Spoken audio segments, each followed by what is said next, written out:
Cleveland Browns fans, were you sweating in the second half? Forget about it. It's beautiful. The biggest win in Cleveland football in a generation. Also, how the Giants pulled off the win of the season. And the Jets jetsing like they've never jetsed before with this panel. I don't think that's what Cleveland Browns fans sound like. Yeah, I have no idea how someone can Cleveland talk. I apologize. Few more minutes to have your voice heard in this poll. What is the purest form of NFL SMH? Jetsing looking pretty strong right now. We have fallout today. New York firing defensive coordinator Gregg Williams. This was clearly his call and his MO to set 8 pass rushers and go man. Many, Dan Orlovsky is one of them, are sure this is what Williams always does, but our research says this was no play call like this by a defense ever in our database. So consider that as well. Former players called it out. Raiders who were on the field called it out. Jets players called it out. Others said tank.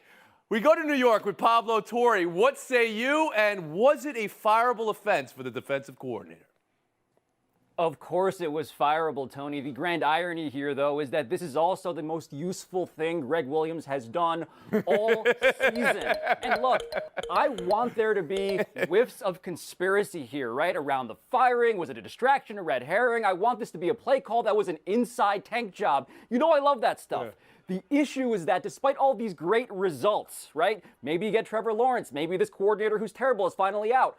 All of it comes as a result of bad process. There is no larger plan, no scheme beyond the scheme. Gregg Williams just loves big blitzes, and he cannot lie. It's just that simple. And finally, yes, the other coaches decided to say, you know what, you should probably deny him any other further opportunities to actually coach a football. So it was a fireable offense, but you believe this was best case scenario for the Jets, it sounds like. All right. Yes. Israel Gutierrez, same question to you. I don't think this single call was a fireable offense, and sort of under the umbrella of not one play loses a game for you just because it happens late. Because in the previous Raiders drive, they had the rare 14-play no-score drive, and it ended on 4th down when the Jets blitzed, and Derek Carr couldn't really handle the pressure, threw it a little early, and couldn't get to Nelson Aguilar. So he tried it again. But it's not just the play call that has to go wrong here, and there's a reason why this Jets team is winless. It has to be that front seven not getting enough pressure and letting Derek Carr just sort of calmly climb the pocket. You've got that one linebacker who was just sort of floating around in space, covering nothing and nobody, then just running up late trying to grab the ball. And you have a cornerback, granted he's a rookie, but a cornerback who bites on a give and go when the game's on the line, you know, with 18 yards to go. It's just all incompetence together. Williams just happens to take the I think you just perfectly described the New York Jets, though, all incompetence together. Woody Page, is this a fireable offense for Gregg Williams? And how did you see that play out? Do you believe it's part of a tank job? Yeah, stank for tank. That's exactly what they did, but it wasn't a fireable offense. It should have been a celebration and a bonus for him, because what he did there was keep them alive for the #1 draft pick. They're fighting with the Jaguars. Really, why would you get rid of him? I know that he and Gase don't get along, and Williams called out Gase earlier in the year, and so maybe Gase is thinking, yeah, I want him gone. However, that one play, it was Alfred Lord Tennyson, the charge of the Light Brigade. He had done it a third time in the game, Israel, and guess what happened the third time he did it? It also went for a touchdown. So he knows exactly that it's a great test for him, and it doesn't work most of the time. It hasn't worked wherever he's been, but yet he continues to do it. Don't fire him. You want to keep him around. George Sedano, how about you? Tony, it's all of the above, okay? This is absolutely a fireable offense. Number one, because he can't claim ignorance. He's tried this 11 times this season, despite the fact not in this particular circumstance, okay? But here are the results. They're damning. The quarterbacks have gone 7 of 10 for 155 yards and 3 touchdowns in those scenarios. So again, he can't claim ignorance here. And let's not forget that him and Adam Gase don't get along. That's been reported in all the New York tabloids. That plays a role in this as well, and that's not insignificant by any stretch of the imagination. Well, they don't have to get along anymore now.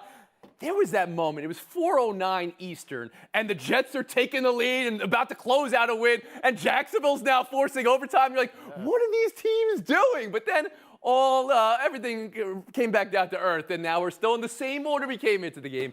Best case scenario for everybody. We move on. Giants 17, Seahawks 12. How did this happen? I have a question about the Seahawks, and then I have a question about the Giants, because if you can win in Seattle with Colt McCoy, you can win anywhere.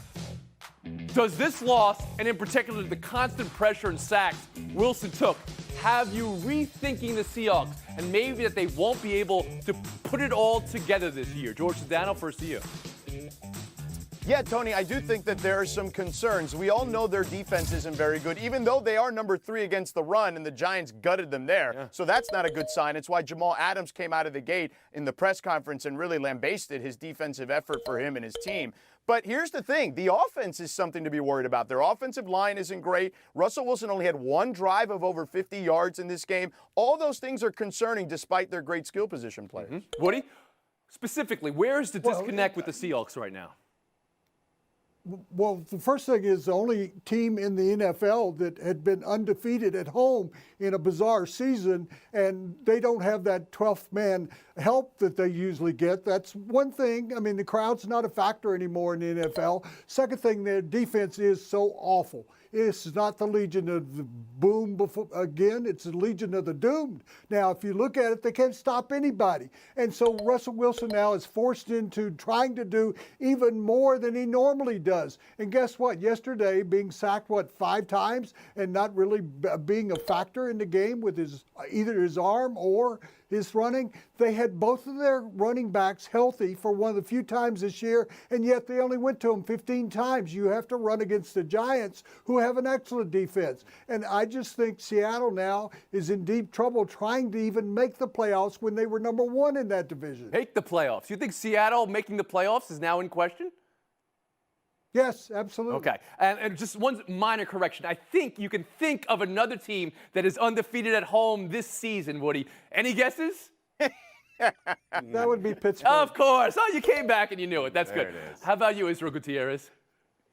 Look, I think there's a lot wrong, and I think this just sort of exposes what the Seattle Seahawks are offensively, and they had been taking advantage of Russell Wilson's greatness, right? Of DK Metcalf, sort of a breakthrough, and you look around now, and it sort of makes you realize why they wanted Antonio Brown, why they needed somebody like Antonio Brown to really boost this offense, because we see the defense is not going to be the reason why they win, and you see the pressure Russell Wilson has been seeing the last several weeks, and when you contain him, you contain these Seahawks. You cannot be outplayed, or not even outplayed. Colt McCoy basically did the same thing that Russell Wilson did out there, but this is the first win for Colt McCoy since 2014. So just by that measure alone, you have to be concerned as a Seahawks fan. And Pablo, for you, this offense scored 10 points yesterday. Is that where the disconnect is with this team right now? The disconnect, Tony, is the fact that they are starting at right tackle. Not their first stringer, not their second stringer, not their third stringer, but a 4th stringer, Chad Wheeler, a man I had never seen before, a man who had played last, apparently in 2018, for the Giants. The Giants just exploited Chad Wheeler all game, leading to, I think, one of the 2 most pressured games of Russell Wilson's season. So, all of that chaos, compounded by the fact that for the last month, Russell Wilson just has not been good. You think about what this team is built on. Well, it's built on a quarterback who's transcendent, who cannot transcend right now. And so, yeah, this is how you get an embarrassing but not shocking loss. Woody, can I ask you how you have them missing the playoffs, though? I mean, Minnesota has moved up, Arizona's gone backwards, but there's not a lot of teams in the NFC that are going to knock off Seattle in the next 4 weeks. Sure. I think, though, that if you look at the 49ers and what they're able to do tonight, We'll see tonight, that will make a difference. Is Arizona really finished for the year? Are you going to have 3 or 4 teams in the playoffs? I don't think that's really going to happen. I think there's going to be enough of strength of season for the other, strength of schedule for the other division teams that they could very well not even make we'll the see. playoffs. Israel, you're going to talk about the Giants now. They've won 5 of 7. You just brought up Colt McCoy's first win in 6 years. I mean, most of the wins they've had this season have been against the NFC East, but this definitely different. Is it possible the Giants are legitimately good? And more importantly, what are they specifically doing to round into this team? Well, I was going to support Woody there by saying, hey, if you're the Seahawks and you're losing to the Giants, you could lose to anybody else in your schedule, and that's how you can miss the playoffs. But I do think this Giants team has, when you're kind of confused as to how they do it, because there's an Alfred Morris in there and a Colt McCoy in there, you generally go to two things. You go to coaching, and it seems like, as Pablo was saying, the Giants were definitively taking advantage of that side of the offensive line against Russell Wilson. And then you go to that running game, and somehow that running game was effective against the Seahawks. And you put those two factors together, you didn't have to do much to beat that offense, right? Because the Seattle Seahawks didn't do much. You put that together, yes, they can be the most competent team in the NFC East, whatever, kind of compliment that actually. Pablo Torre? Yeah, there's a real in the land of the blind, the one-eyed man is king dynamic going on with the NFC East, Tony, because this team, the Giants, is not good. They are not good. However, what they have done since being 28th in defensive DVOA 3 weeks ago is they beat the Bengals, helmed by Brandon Allen, a third stringer, and then they beat a Seahawks team which has all of the problems that we just discussed. So to me, at 5-7, are the Giants good? No, but they may be good enough, and maybe that's enough for people to think the randomness, the chaos of the playoffs can result in something good for the New York Jets. A lot of cold water being poured right now by Gutierrez and Torre. Sedano, what did you see from the Giants yesterday?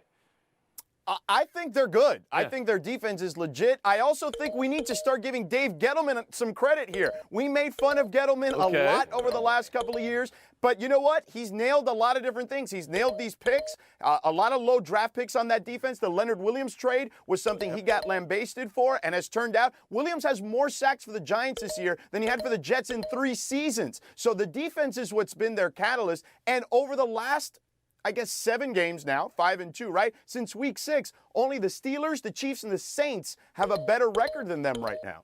Wow, now that's some hot water being poured on this team. Woody Page, last word to you. Well, they are returning some respect to that division because they might get to 6 or 7 wins. We were looking at possibly the division leader ending up with a 5-11, 5-12 record. Well, nobody's going to go 5-12 this season. Well, anything's possible, I guess. This is 2020. We'll let that be the last word from Woody. We're going to take a break right now, buy or sell next. The Tyreek Hill play from last night. I mean, have you ever seen anything like this? A receiver not thinking he caught a ball he caught. They always try to say they caught it. This was 6 points. By the way, the Steelers play close games, and you always say they're not as good as their record. Well, what are you going to say about Chiefs 22, Broncos 16? We'll be back in 2 minutes. What the Browns did to the Titans in the first half yesterday. I'm just thinking of a word, George, off the top of my head. Lambasted? Just off the top of my head. You used it twice last segment, by the way. So it's the biggest win of their season, clinching a winning season for the first time in 13 years. Maybe there was a little sweat in the second half, but Baker Mayfield was the drum major. Had the best game, best celebration of his career, basically. A win to be taken seriously, and they seriously won, George. So what did the Browns prove to you? They proved to me that they're in that second tier, Tony, in the AFC. There's the Chiefs and the Steelers, and then there's a group below them, and I think that they have proven that they belong there. They've also proven that Baker Mayfield doesn't need to be the centerpiece. He's willing to be just a piece, right? A part of the puzzle. They run the ball really well. This is first. All right, but that part of the puzzle threw 4 touchdowns in the first half. Woody Page, how about you? Yeah, you stole my line. How was he not a major piece of the puzzle with the first half that he had, than what he's been doing of late? I just think that, yes, they belong in the first tier, George. This is a team that is very credible based on running game, the way that Mayfield is playing. That defense has been great. You don't think they have a chance to actually at least go to maybe a conference championship? Wow, Woody, I'd love to watch the playoffs that you're forecasting right now.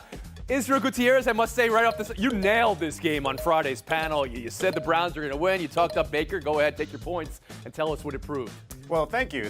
Well, something else that they haven't done in a long time, they haven't had a 30-point lead in 17 years, and they had that on Sunday. And so what I think of when I see this game is I think Baker Mayfield can be the reason why you can win. It doesn't have to be that running game. And as a quarterback, you can't really, he has way too much swag to be a game manager, right? So every once in a while, he's got to have games like this where he can drummer boy into the end zone and show you that he's a number 1 pick and still be the reason why they win. So that's why I think it was a great showing for them.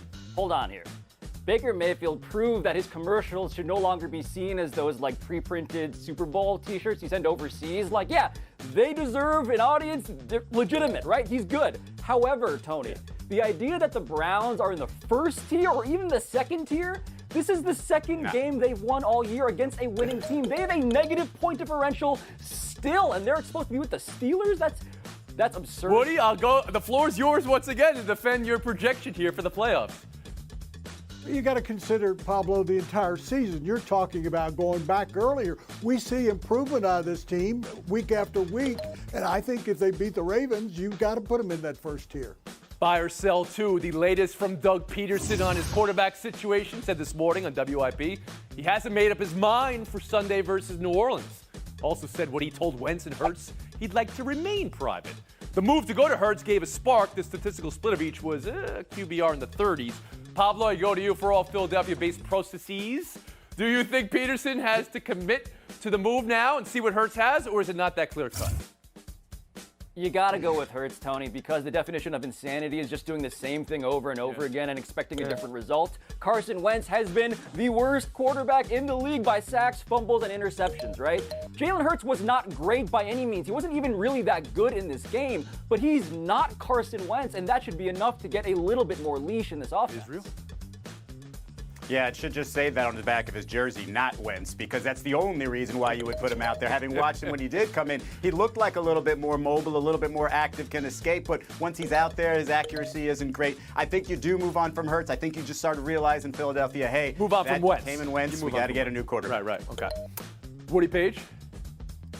I'm going to give you a statistic that makes no sense to me. When a guy like Wentz has been sacked, thrown 14 interceptions, and been sacked to end up with a number that is 61. 61 interceptions and sacks. It's time to make a move. You are 100% right, Woody Page. That made 0 sense to me. Congratulations. I mean, incredible job. You're getting all the points. You called your shot. You came up with a statistic that made... George Sedano, how about you? Look, Tony, I was lambasted in the last topic. I won't be in this topic, okay? So the offense had an injection of life. They had a 6.3 yards per play when Hurts was in there, only 3.6 when Wentz has been in there. Pablo mentioned they've been really bad when Wentz has played. He's been as bad a quarterback as we've seen. And here's the thing. One last statistic for you for Hurts and Wentz. 9 yards per attempt for Hurts yesterday. Carson Wentz hasn't done that in 33 games, Tony. That's a long time, man.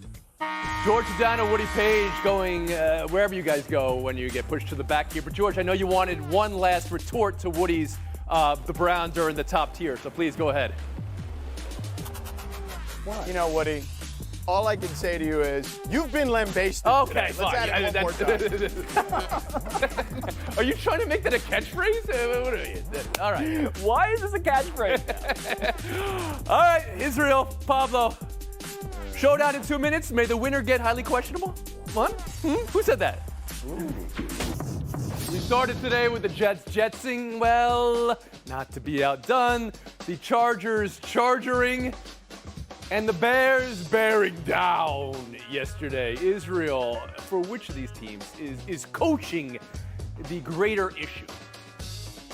It should be Anthony Lynn, should be the hotter seat of the two. His wins are against the Jets, Jags, and the Bengals. And man, Justin Herbert cut his hair for you. And you get him an 8.8 QBR against the Patriots. Come on, you got to do better for your quarterback than that.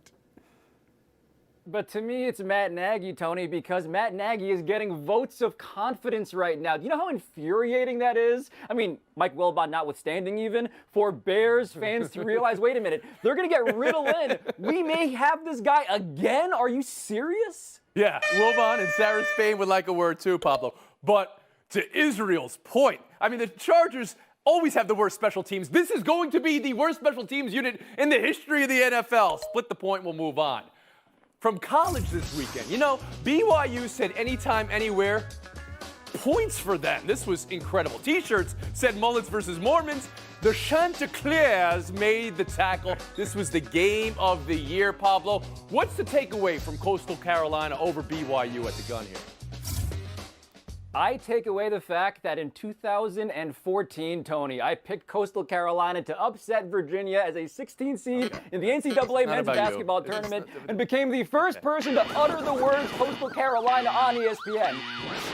I'm just going to go ahead and take my victory and say, hey, we get to say Chanticleers a lot more, right, when they play on television. It's everybody's favorite rooster, is it not? It is. And I will correct you, Pablo. We've talked Coastal Carolina and the Chanticleers on this show before you because the greatest rant of all time, be a dog. I don't want any meows.